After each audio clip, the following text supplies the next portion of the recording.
మన నాయకుడు దీనికి ఒక నిర్వచనం ఇచ్చాడు.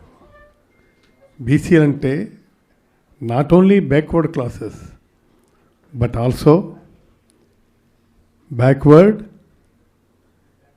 ఏంటి బ్యాక్ బోన్ క్లాసెస్.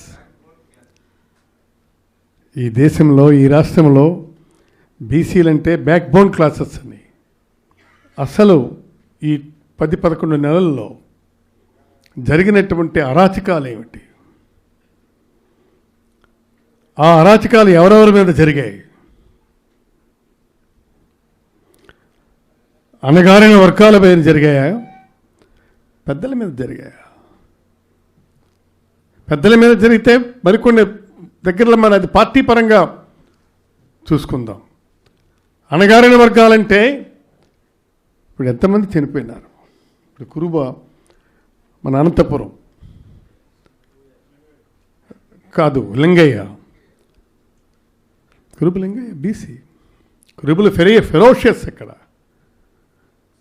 అలాంటి వ్యక్తి నాడు హత్య గావించబడ్డాడు.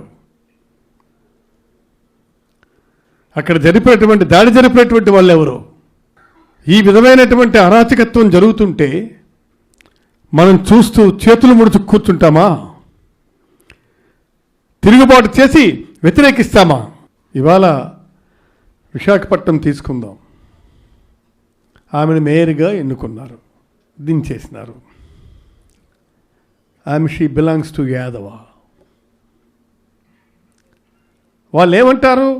రైట్, ఆమెని ఒక యాదవను దించుతున్నావు, నువ్వు మళ్ళీ ఎక్కించేటప్పుడు మరో యాదవని ఎక్కించమని అడుగుతున్నారు వాళ్ళ మనాల్లో. ఆ దమ్ముందా? వాళ్ళకి ఎవరికైనా దమ్ముందా? లేకపోతే మరి మనం తిరగబడాల్సినటువంటి అవసరం ఉంది. ఇది మేము గుంజుకున్నాము, దానివల్ల ఎంత బ్యాడ్ వస్తుంది? సరే రానివ్వండి.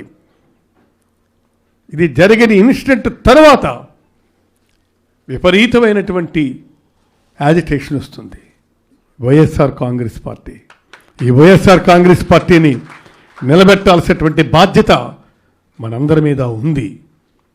కాబట్టి దయచేసి ఇదొక్కటి గుర్తుపెట్టుకోండి.